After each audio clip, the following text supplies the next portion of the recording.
That's how the world saw Ron Howard for half a century. The guy who grew up on our television screens, directed some of the biggest films in Hollywood history, and somehow managed to stay grounded through it all. But here's the thing nobody talks about. What if that version of Ron we all believed in was just the only version he knew how to show us? Picture this. March 1954, Duncan, Oklahoma, and a baby is born into a family that doesn't believe in ordinary childhoods. Before Ron Howard could even form complete sentences, he was already working. 18 months old, standing on a film set for Frontier Woman, probably confused about why strangers were pointing bright lights at his face. Most kids that age are learning to walk without falling. Ron was learning to perform on command. His parents weren't monsters. They were dreamers. Rance and Jean Howard were actors themselves, navigating the brutal uncertainty of show business while trying to give their sons a better shot than they ever had. So when television started exploding in the late 50s, they packed everything up and moved to California. And just like that, Ron's childhood transformed into something else entirely. Script pages replaced bedtime stories. Audition rooms became his playgrounds. While other 6-year-olds were figuring out how to make friends at recess, Ron was memorizing dialogue and hitting marks on a soundstage. Then came October 3rd, 1960. The Andy Griffith Show premiered, and suddenly Ron wasn't just a working child actor anymore. He became Opie Taylor, and America fell completely in love with him. But think about what that actually means for a moment. Millions of people watching you every week, projecting their ideas of innocence and childhood onto your face. You're not just a kid anymore. You're a symbol. You're everyone's perfect son, everyone's idealized version of what a child should be.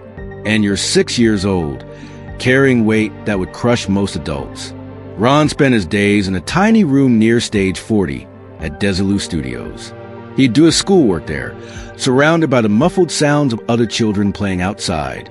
Kids who could make mistakes without thousands of people noticing. Kids who could simply be kids. His father tried to shield him from the worst of it. Rance would tell him, "Don't act cute, just be honest." Beautiful advice that would shape everything Ron would later create as a director. But no amount of wisdom could change the fundamental reality. Ron was living a life that wasn't really his own. Years later, he'd call it a golden cage. Safe, yes. Privileged in countless ways, absolutely. But still a cage. You're protected from certain dangers, but you're also locked away from something essential. The freedom to fail privately. The freedom to be messy and confused and figure yourself out without millions of eyes documenting every stumble.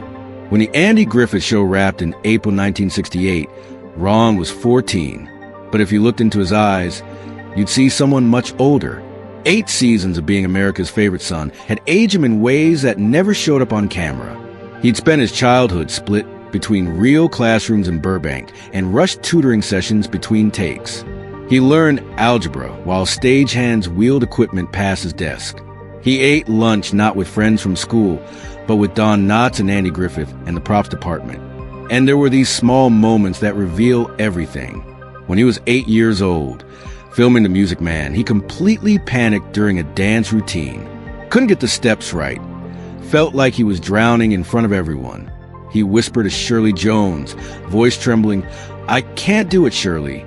She held him together long enough to get through it, and the production team shot everything from the knees up so no one would see his feet fumbling. The movie came out. Critics praised his shy charm, and not a single person in those theater audiences knew about the terrified child behind performance. That became Ron's pattern. Smile through the fear. Deliver what everyone expects. Hide the parts that don't fit the image. And for decades, it worked beautifully. He transitioned from Opie to Richie Cunningham on Happy Days in 1974, proving he could carry a show as a young adult. Then he shocked everyone by stepping behind the camera, directing films that grossed billions and earned him respect as a serious filmmaker. But here's what nobody asked during all those years of success. What happens to the person underneath? What happens to the boy who never got to simply be a boy? What happens to all those swallowed fears, all those practiced smiles, all those moments when you wanted to fall apart, but couldn't because too many people needed you to hold it together? Ron carried it all quietly, the weight of being everyone's ideal. The exhaustion of never being allowed to struggle publicly. The strange isolation of being surrounded by people who loved the version of him they needed, but perhaps never really knew the version that existed underneath. At 19, Ron walked into Gary Marshall's office thinking maybe this time would be different. Maybe playing Richie Cunningham on Happy Days would feel like a fresh start, a chance to prove he could carry a show as a young adult. But within a couple years, that hope curdled into something much darker. He was 23 years old, playing a high schooler, and the world outside was on fire. Vietnam was tearing the country apart. Young people his age were protesting, questioning everything, fundamentally reshaping what it meant to be American. And Ron? He was stuck in a poodle skirt fantasy land, performing wholesome 50s nostalgia while the real world burned. Richie Cunningham existed in this bubble where nothing bad ever happened, where the hardest decision was whether to ask a girl to the sock hop. It felt suffocating. Ron actually tried to do something about it. He wrote a memo to ABC, carefully worded, asking if maybe just one storyline could acknowledge Vietnam. Something real, something that reflected what people his age were actually living through. They said no, and in that moment, something crystallized for him. He wasn't an artist anymore. He was a product, a carefully maintained image that networks could sell to advertisers who wanted America to feel safe and nostalgic instead of angry and complicated. The frustration didn't explode. It simmered. Ron wasn't the type to throw tantrums or storm off sets. He was too trained, too conditioned to be professional. But inside, he felt himself disappearing, trapped in perpetual adolescence, unable to grow, unable to show any of the complexity churning beneath the surface. And slowly, desperately, he realized there was only one way out. If he couldn't control the character he played, maybe he could control the entire story. Directing wasn't just ambition. It was survival.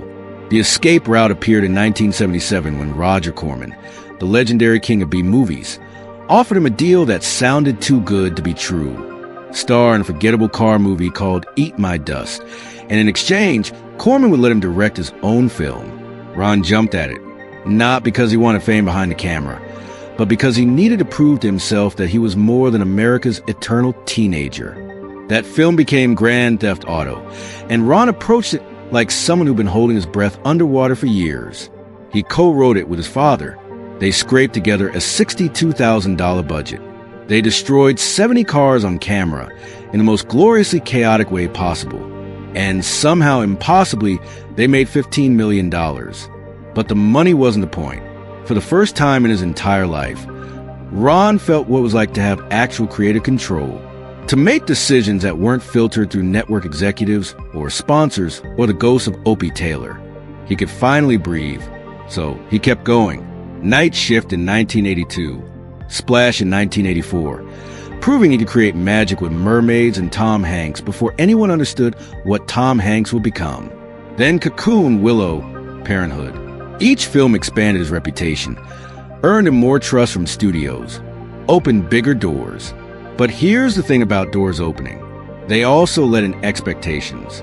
And Ron, trained since childhood to never disappoint anyone, started carrying a weight that had nothing to do with cameras or budgets. He became obsessed. Every detail mattered. Every shot had to be perfect. Every performance had to be pushed just a little further. The freedom he'd fought so hard to win had transformed into a different kind of prison, one he was building himself, brick by brick, fueled by the terror that if he ever let his guard down, if he ever delivered anything less than perfection, someone might realize he didn't deserve to be there at all. By 1995, when he took on Apollo 13, that obsession had become something dangerous.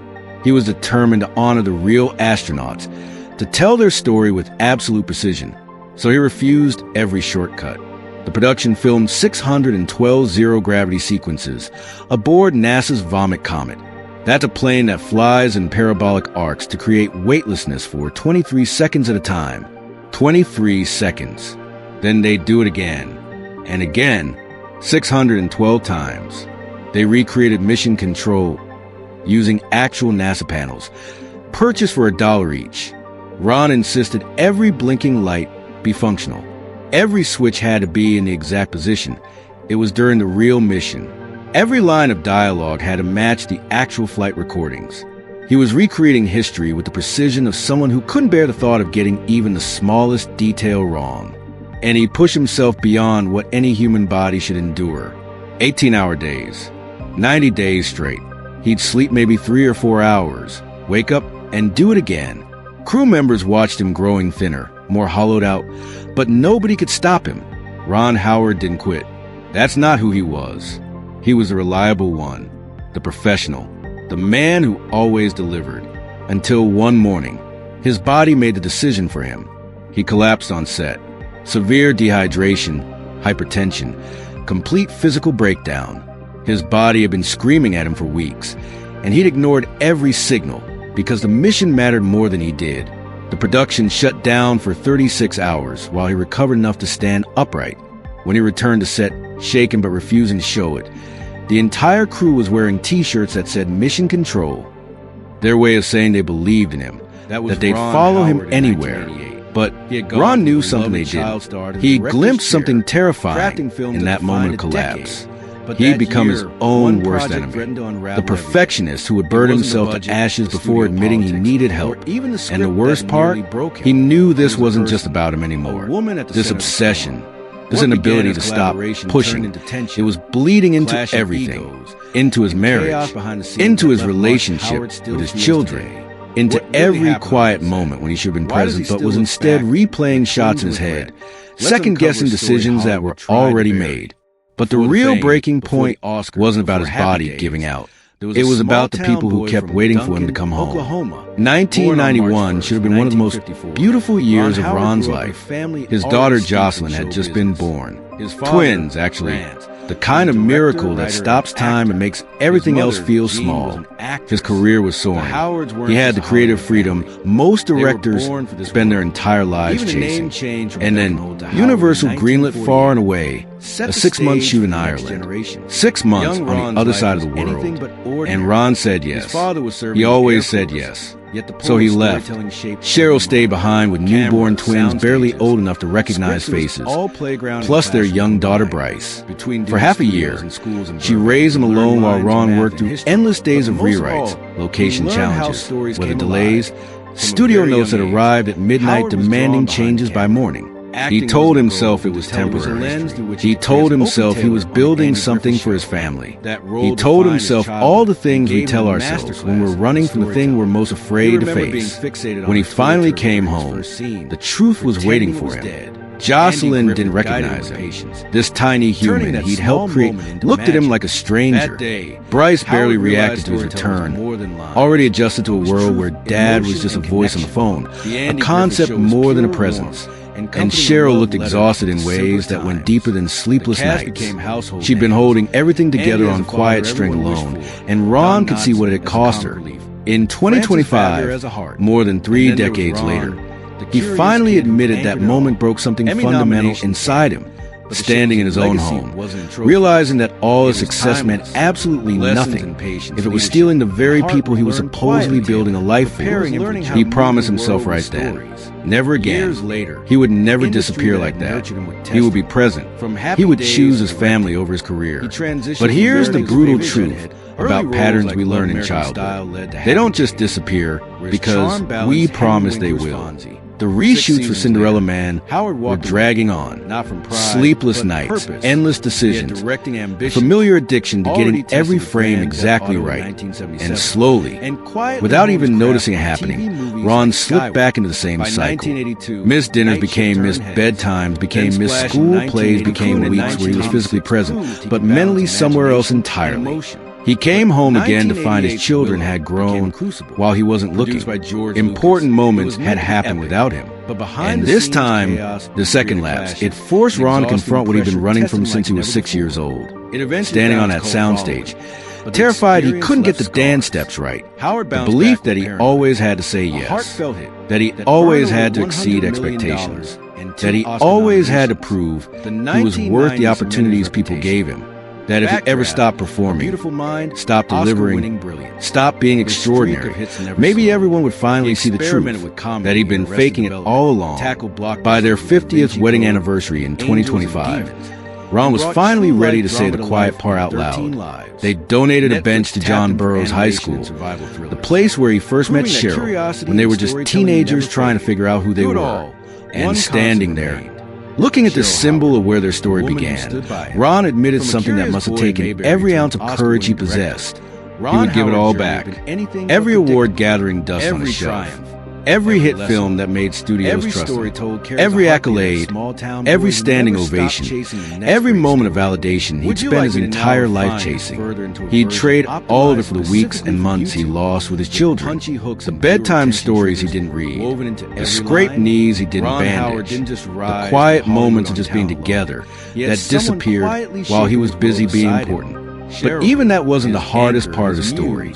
Because there's one battle Ron cannot control, cannot fix, cannot direct his way out of. And it involves a person who's been there longer than anyone else. Most people know Clint Howard as that quirky character actor who appears in everything. Star Trek, Apollo 13, dozens of other films where his distinctive face becomes instantly memorable. But to Ron, Clint has always been something infinitely more important. He's the only person on Earth who truly understands what it means to grow up inside a machine that never stops to ask how you're feeling as long as the cameras keep rolling. They were children on neighboring sets, passing each other in hallways where cables snaked across floors and the smell of hot lights filled the air, both earning money before they could spell it, both performing before they understood who they were supposed to be underneath the characters. In a world that demanded perfection from bodies that still needed help tying their shoes, Clint was a reminder that Ron wasn't alone. They were brothers, yes, but also witnesses to each other's stolen childhood in a way no outsider could ever truly comprehend. But growing up in that world doesn't prepare you for adulthood. It just teaches you how to perform it. During the 1980s, while Ron was climbing the ladder as a director, building the career he'd always dreamed of, Clint was drowning, cocaine and alcohol pulling him under, dragging him toward destruction. Ron watched it happening, terrified and helpless, until 1990, when he finally delivered an ultimatum that must have torn him apart. Get help or lose me forever. Clint chose rehab, choose life, chose his brother. By 2021, they'd healed enough to write about it together in their memoir, The Boys, crediting brutal honesty and stubborn love for saving Clint's life. It should have been the resolution, the moment where they'd survived everything childhood threw at them and emerged intact. Except life doesn't care about narrative arcs or satisfying conclusions. Now, decades later, Ron is facing something he cannot outrun. Clint has been struggling with a serious health condition, the kind Ron recently described as debilitating and life-altering. Though the specific details remain private, you can hear it in Ron's voice when he speaks about it. That particular quality of helplessness that emerges when someone you love is suffering, and there's absolutely nothing you can do to stop it. For a man who spent his entire adult life stepping in, fixing problems, rewriting endings that didn't work, Ron suddenly finds himself completely powerless. He cannot yell cut. He cannot ask for another take. He cannot protect a brother who once protected him from the crushing loneliness of being famous before you understand what famous even means. As Clint's health declined, something inside Ron finally cracked open. Not the polished, professional exterior he'd maintained for half a century. Something deeper. The part of himself he'd spent a lifetime protecting, hiding, keeping locked away where nobody could see it vulnerable. This man who navigated Hollywood with such grace, who spent 50 years crafting stories that made millions of people feel something real, was suddenly forced to sit with his own fragility, and he couldn't direct his way out of it. All he could do was feel it. He's admitted that watching Clint struggle has shaken him in ways nothing in his career ever did. Not the disappointing performances of certain films, not the creative battles with studios, not even that moment during Apollo 13 when his body shut down. None of it comes close, because this isn't about ego or reputation or legacy. This is about the possibility of losing the person who's been there since before any of it mattered. He's been spending nights awake, replaying their childhood, that tiny schoolroom at Desilu Studios where they do homework while the adult world churned around them, the whispered conversations between takes when they check on each other, The way Clint's presence made those harsh studio lights feel just a little less cold. Those memories used to be sweet. Now they carry unbearable weight. And then there's the guilt. While his directing career was soaring, while he was winning awards and building an empire, Clint was fighting demons. Ron was there, but was he really there? Did he miss signs he should have caught? Could he have protected his brothers sooner if he hadn't been so consumed with his own ascent? This crisis has forced Ron to do something he's never done before. Actually stopped. He stepped back from lengthy productions, turned down projects that would have taken him away for months. Even Imagine Entertainment, the company he co-founded in 1985, now runs more independently. He's released his grip on control because he finally understands that control was always an illusion anyway. His days look different now.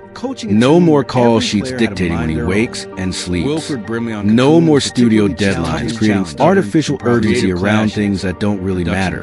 Instead, there are family meals he actually shows up for. Quiet conversations where he's fully present.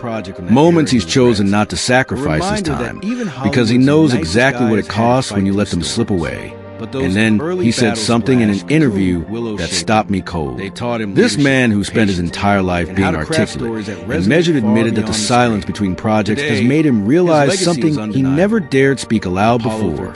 He spent a lifetime telling the world stories, giving voice to astronauts and boxers and mathematicians, pouring everything into making other people's narratives come alive on screen. But somewhere along the way, he stopped telling his own story. He stopped asking himself what he needed, what he felt, what mattered when you strip away all the external validation. Now he's 71.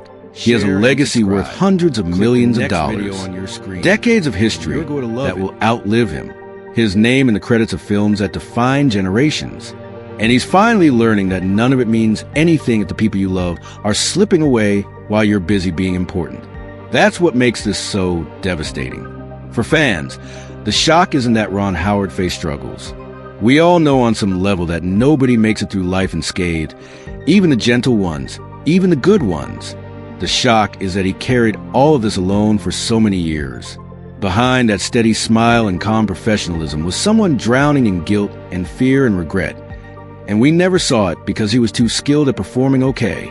Now that he's spoken, now that the armor is cracked, you can't unsee it. He's a man who lost pieces of his children's lives chasing something he thought mattered. He's a brother watching someone he loves suffer while being completely powerless. He's someone who finally understands that the greatest achievements in the world ring hollow when you're standing surrounded by awards but empty with regret. Some wounds never fully heal. Not even for someone who did everything right, who worked harder than anyone, who never caused scandals or burned bridges. Sometimes you can be good and kind and talented and still end up carrying weight that breaks you.